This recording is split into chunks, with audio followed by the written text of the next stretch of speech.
Daily. Taste the Daily.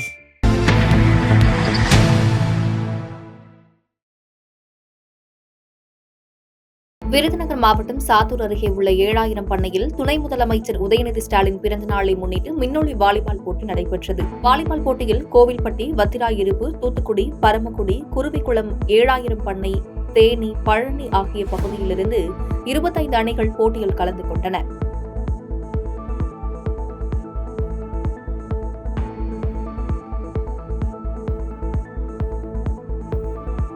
Kanyakumari மாவட்டம் தமிழக கேரள எல்லையான இடைக்கோடு அரசு தொடக்கப்பள்ளி ஆண்டு விழா பள்ளி குடும்ப விழாவாக நடத்தப்பட்டது. இதில் தமிழக முன்னாள் டிஜிபி சைலேந்திரபாபு கலந்து கொண்டு பேசினார்.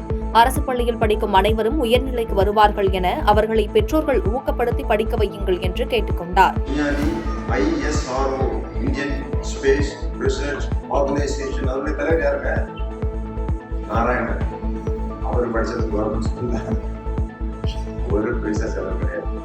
நான் உங்களுடைய கேட்டுக்கொள்வது, உங்கள் பிள்ளைகளை இந்த அரசாங்க பள்ளிக்கூடத்துக்கு, பேர பிள்ளைகளை இந்த அரசாங்க பள்ளிக்கூடத்துக்கு அனுப்பிச்சு வச்சு ஆதரவு கொடுங்க. இது ஒன்றும் பரவாயில்லை, நல்லா இருக்கு. நான் வேணா என்னுடைய இன்ஸ்டாகிராமை நீங்க திறந்து பாருங்க. இன்ஸ்டாகிராம்ல போன வருஷம் ஒரு வீடியோ போட்டேன். நான் ஒரு பிள்ளை பேசிட்டு இருக்க மாதிரி நான் அவ்வளோ ஆங்கிலத்தில் பேசுறோம். How are you? I'm fine, thank you sir. What are you doing here? Do you like the school? I like the school very much. பிரம்மாண்டமா இங்கிலீஷ் பேசுது. யாரும் அதை அப்படியே வீடியோ எடுத்தாங்க. நானும் அந்த பிள்ளைக்கு போட்டேன். அவளுக்கு பேரு கர்ஷா. இன்னைக்கு கூட பார்த்தோம் கவர்மெண்ட் ஸ்கூல் கர்ஷா. வேலூர் மாவட்டம் பேரணாம்பட்டு ஒன்றியத்திற்குட்பட்ட டிடி மோட்டூர் ஊராட்சியில் உள்ள விவசாய நிலங்களை அழித்து சுமார் 25க்கும் மேற்பட்ட செங்கல் சூளைகள் அனுமதி இல்லாமல் செயல்பட்டு வருவதாக கூறப்படுகிறது. எந்தவொரு அனுமதியும் இல்லாமல் 25 அடிக்கு மேல் பள்ளம் தோண்டி அதில் உள்ள செம்மண்ணை எடுத்து செங்கல் கற்கள் உற்பத்தி செய்வதால் உயிர் சேதம் ஏற்படுவதாக கூறி அப்பகுதி மக்கள் ஜேசிபி இயந்திரத்தை சிறைப்பிடித்து ஆர்ப்பாட்டத்தில் ஈடுபட்டனர். இதனால் பரபரப்பு நிலவியது. 15 வருஷமா இந்த சூளை நடத்துகிறாங்க. இப்போ ஒரு 3 வருஷத்துக்கு முன்னாடி பிளாட் போட்டாங்க. 102 பிளாட் போட்டுருக்கோம். அந்த பிளாட் வர இடக்கூடாதுன்னு சொல்லிட்டு மனு கொடுத்தோம். 2 வருஷமா மனு கொடுத்துருக்குறோம். ஆர்டிஓ, டிஆர்ஓக்கு ப்ளஸ் கலெக்டருக்கும் ஒரு மனு கொடுத்துருக்குறோம். அதுக்கடுத்து அங்கேருந்து தால்தாருக்கு கொடுத்தோம்.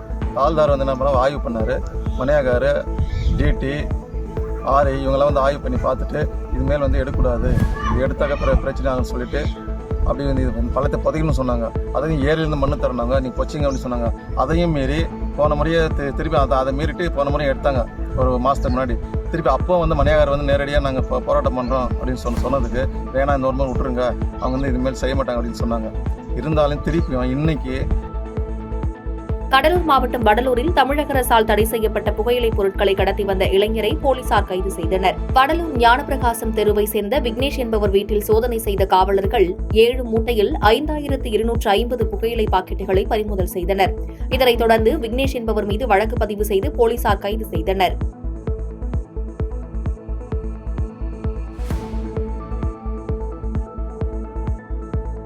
சென்னை கிழக்கு கடற்கரை சாலை அக்கறையில் உள்ள இஸ்கான் மந்திர் ஆலயத்தில் அகில உலக கிருஷ்ண பகதி இயக்கம் சார்பில் 17ஆம் தேதி முதல் 19ஆம் தேதி வரை மதுர மகோத்சவ கீர்த்தன விழா நடைபெற்று வருகிறது. இதில் நடைபெற்ற நாம சங்கீர்த்தன நிகழ்ச்சியில் வெளிநாட்டினர் உட்பட பலர் கலந்து கொண்டு கிருஷ்ணநாம பாடல்கள் பாடி வழிபட்டனர்.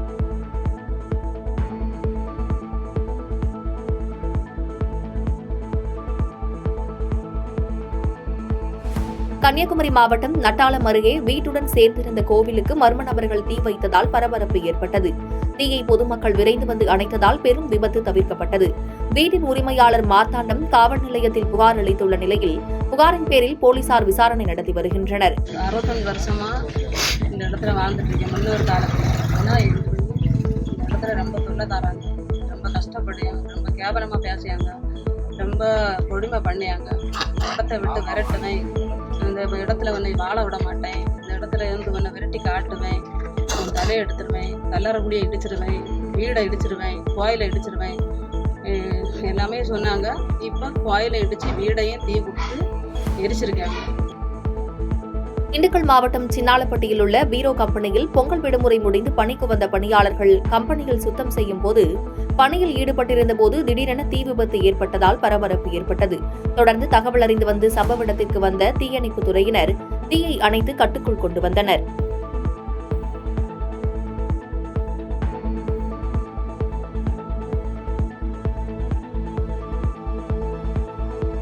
கள்ளக்குறிச்சி மாவட்டம் சங்கராபுரம் அருகே செல்லம்பட்டு கிராமத்தில் நிலத்தகராறு காரணமாக அண்ணன் குடும்பத்தை தம்பி சரமாரியாக கொடுவா மற்றும் உருட்டுக்கட்டை கொண்டு தாக்கியதால் பரபரப்பு ஏற்பட்டது. இதில் படுகாயமடைந்த தம்பி குடும்பத்தார் அவசர சிகிச்சை பிரிவில் கள்ளக்குறிச்சி அரசு மருத்துவக் கல்லூரி மருத்துவமனையில் அனுமதிக்கப்பட்டுள்ளனர்.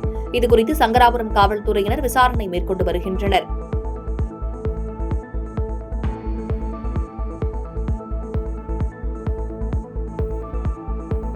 ஈரோடு மாவட்டம் கோபிச்செட்டிப்பாளையம் அருகே உள்ள கவுந்தப்பாடியில் சாலை விபத்தில் உயிரிழந்த பிரபல யூடியூபர் ராகுலின் 2வது மனைவியை கணவர் வீட்டார் ஒதுக்குவதாகவும் இறுதிச் சடங்கை கூட செய்ய விடாமல் தடுத்ததாகவும் பரபரப்பு குற்றச்சாட்டு வைத்துள்ளார். மேலும் கணவன் ராகுலுக்கு மது அருந்தும் பழக்கத்தை அவரது தாயார் சாகிதாவே ஊக்குவித்து வந்ததாகவும் அதனாலேயே குடிப்பழக்கத்திற்கு ராகுல் அடிமையானதாகவும் பரபரப்பு பேட்டியளித்துள்ளார். சரின்னு சொல்லிட்டு நானும் கூட்டிட்டு தானே போனேன். 1 வருஷம் 3 மாசம் எங்க மாமியார் வீட்டில் வாழ்ந்திருக்கேன். நான் 3 மாசம் அளவில் இங்கே லாஸ்ட் 3 மாசம் வளையக்கரை வீதி, ஈரோடு வளையக்கரை வீதியில தான் நான் இருந்தேன். நானும் அவரும் அங்க வந்துமே சந்தோஷமா தான் இருந்தோம். இந்த குடிப்பழக்கத்துக்கு எப்படி அடிமையானார்னா, என் மாமியார் கல்யாணத்துக்கு முன்னாடி அவர் சம்பாரிச்சிட்டு வந்தாருன்னா, உனக்கு உடம்பு சலுப்பா இருக்கான்னு சரி கேட்கும் போதெல்லாம், சரி ராகுல் வாங்கிக்கோ, சரி குடிச்சுக்கோ அப்படின்னு சொல்லி கொடுத்து காசு கொடுத்து வீட்லயே வாங்கிட்டு வந்து குடிக்க வச்சு பழகினது தான் இந்த பழக்கம். அது ரொம்ப காலப்போக்கில் அதிகமாயிருச்சு. மேரேஜ் ஆனதுக்கப்புறம் நான் சொன்னேன், இது லைஃப்ல செட் ஆகாதுமா, இப்படி குடிச்சு பழகாதீங்க அப்படின்னு சொன்னதுக்கு, அப்ப நான் பழகிறேன்னு முத சண்டை என் மாமியாருக்கு எனக்கு இதனாலதான் வந்துச்சு.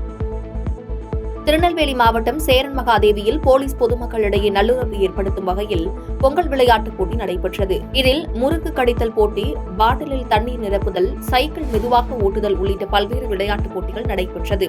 இதில் சிறியவர்கள் முதல் பெரியவர்கள் வரை உட்பட பலர் கலந்து கொண்டனர்.